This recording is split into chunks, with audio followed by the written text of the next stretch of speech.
Okay, remember we ended our last video talking about how if we needed some points to find, easy ones were if we plug in x equals 0 and then let y equal 0. And those are our two intercepts, right? The x-intercept means y is 0. The y-intercept means x is 0. Okay, so now why this is important is because it turns out that these graphs that we're going to be graphing, and by the way, we're now graphing because notice we have two variables, and I can no longer solve this equation. If this equation was x plus 3 equals 2, okay, we have a method for solving that. Okay, we just get the x all by itself on one side, numbers on the other side, and x has to be -1. That's the only number you can add to 3 and get 2. So I had one solution. But now, if I've got two variables, there's lots of ways I can combine two numbers to get 2. I can say 2 plus 0 is 2, right? I can say 1 plus 1 is 2. I can say 3 plus -1 is 2. I could say 1/2 plus 1/2 is 2. I could just go on and on and on and on forever. So we need a different way to solve these equations. And it turns out that these solutions all make a line. And if they're lines, now this is why these kind of equations are called linear equations, because their graph makes a line. And if I'm drawing a line, really all I need is 2 points, right? Those 2 points make this line, these 2 points make that line, etc., etc. So, using the intercepts for our 2 points is really handy. If x is 0, think about that. If x is 0, then y is 2, right? Because that x would be gone. If y is 0, then x is 2. There's me 2 points. When x is 0, y is 2. And when x is 2, y is 0. Now notice if I draw a line through these, look what happens. Straight line. Every single point on this line is also a solution to this equation. Here, look, here's the point 1, 1. Oh yeah, 1 plus 1 is 2. Here's the point 3, -1. Oh yeah, 3 plus -1 is 2. Here's the point 5, -3. 5 plus -3 is 2. Here's the point -1, 3. That's 2. Here's the point 1/2, 1/2. Every speck on this line is a solution to that equation. Okay, so that's why we're even talking about graphing at all. We're still just solving equations. But when our equation has two variables, I can't write an answer. There's not one answer. There's an infinite number of answers, which means your lines have to have arrows on them too. If you don't have arrows on both ends, it means something else. Your lines have to have arrows on both ends. It goes forever. Okay, because think about this. 1,000 plus -998 is 2. Okay, so we're going to draw a picture of the solution now instead of just writing it as one numerical answer. And if I know that they're a line, that intercept method is really handy. Okay, so all I need is 2 points because it's an x and a y. I know that I'm graphing. It's a line. So if x is 0, this is gone. So imagine, we've covered it up. So -5, all I have to do is say 15 divided by -5, right? One step solving. 15 divided by -5 is -3. And then let y be 0. So this would be gone. So 15 divided by 3 is 5. And there's my 2 points. 0, -3, and 5, 0. Draw a line through the 2 points, arrows on both ends. And that's your solution. Every speck along here satisfies that equation. Okay. Sometimes these aren't the handiest 2 points to do, though. Look at the difference of how this one's arranged. Notice on those first two we did, the x and y was on the same side, and this was so easy. And so x is 0 is still easy. If x is 0, that's gone. So y is -1. But notice y being 0, oh, I've got some work to do there. So this may not always be the method we want to use. Okay, if the y is on one side and the x is on the other, it may be easier to pick a couple of x's. So if x is 0, I can plug that in. But let's let x be 1. So this is 2 minus 1 is 1. Okay, so just try to make your math easy. And the intercept method is easiest when the x and y is on the same side. Okay, so here's 0, -1. And then here's 1, 1.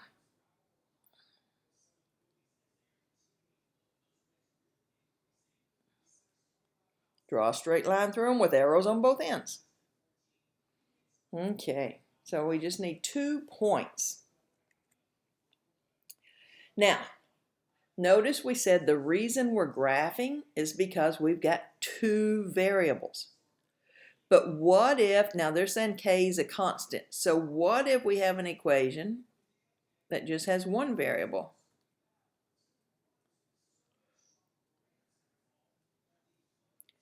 Okay, then I've got to know I'm graphing, so I have to be told I'm graphing if I just have 1 variable. But what happens is something special happens.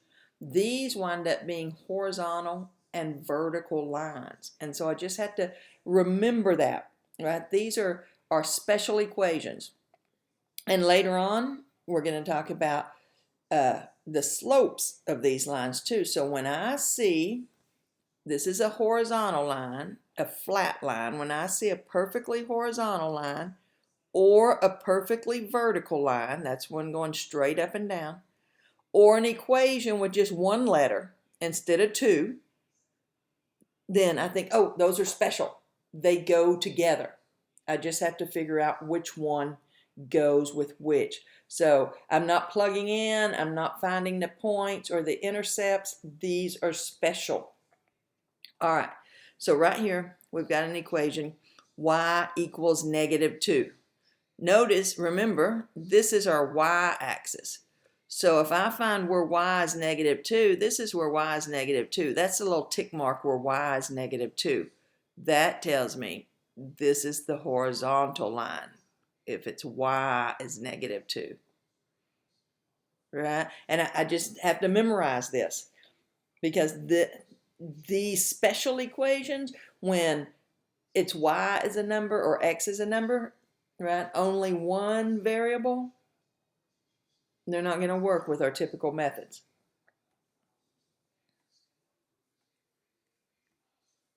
Okay, here's another one. Notice it only has 1 variable. Before I can do anything with that, I need it solved for that variable. So let's add 1 to both sides, right? 1 variable, everything else is numbers. It's special. It's special. I do not find 2 points. Okay, I got to know, oh, that's a vertical or horizontal line. Which one is it? Well, this is my x-axis. So here's the tick mark that says x is 1. It's a vertical line. And you just draw straight up and down. Think about what this means. Okay, this means that x is 1 no matter what y is. Look at the points on this line. Look at the points on this line. This is the point, okay? 1, 0. 1, 1, 1, 2, 1, 3, 1, 4. X is 1. X is 1. That's what it means, right? So you could plot some points as long as you let x be 1 every time. And then you can come up with any numbers you want to plot them.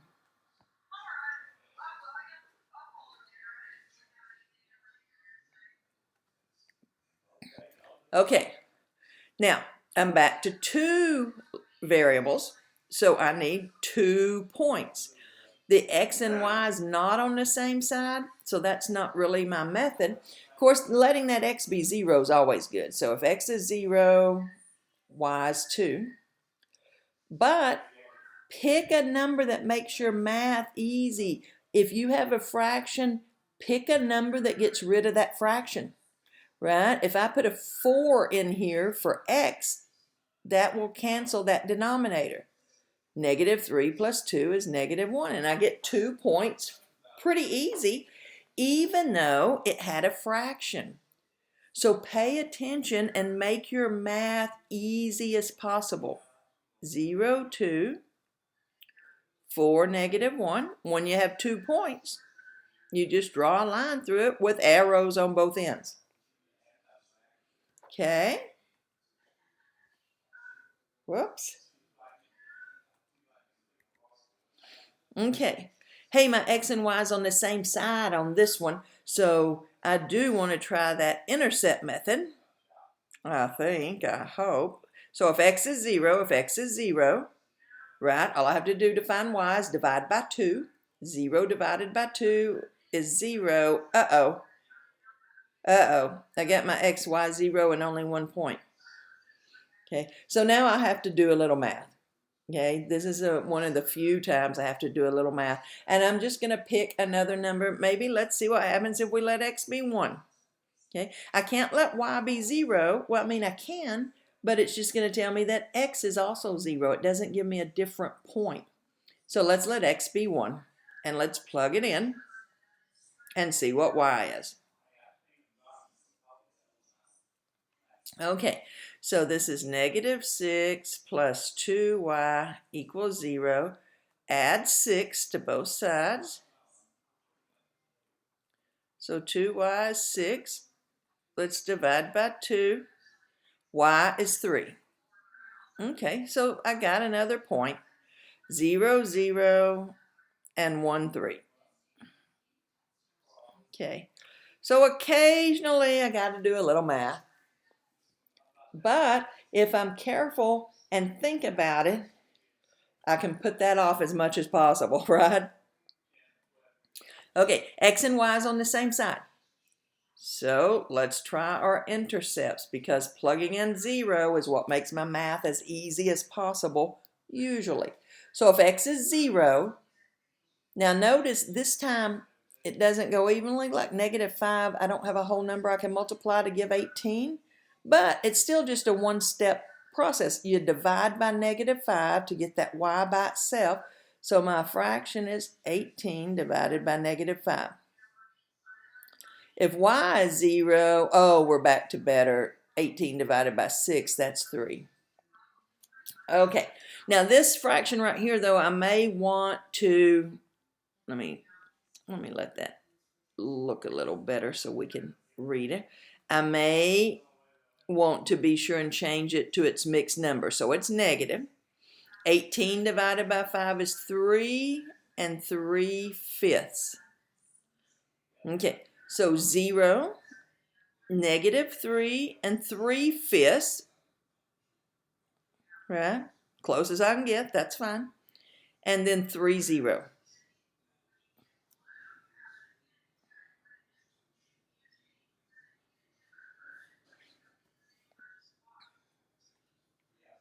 Okay. All right. What do you notice about this one? I hope you notice one letter. It's special. It's special. I'm not going and finding 2 points. It's special. So solve it for y. Divide both sides by -3.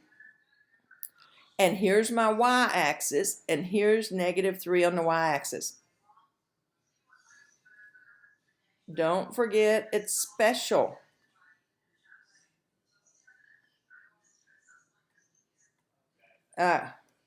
One more. Oh, woohoo! One more fun one, a word problem. Okay, Bob has owned Bob's Bagels for the last 5 years and has kept track of his costs over time.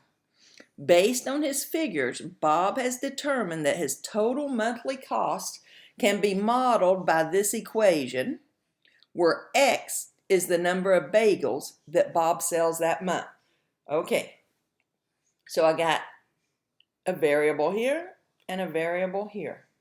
Use Bob's cost equation to determine his cost, so find out what C is if he sells 1,000 bagels next month. Okay, and it says X is the number of bagels, so all that means is plug 1,000 in where there's an X. Plug 1,000 in where there's an X. Okay, so that means this is 3 zeros. This is going to move the decimal 3 times.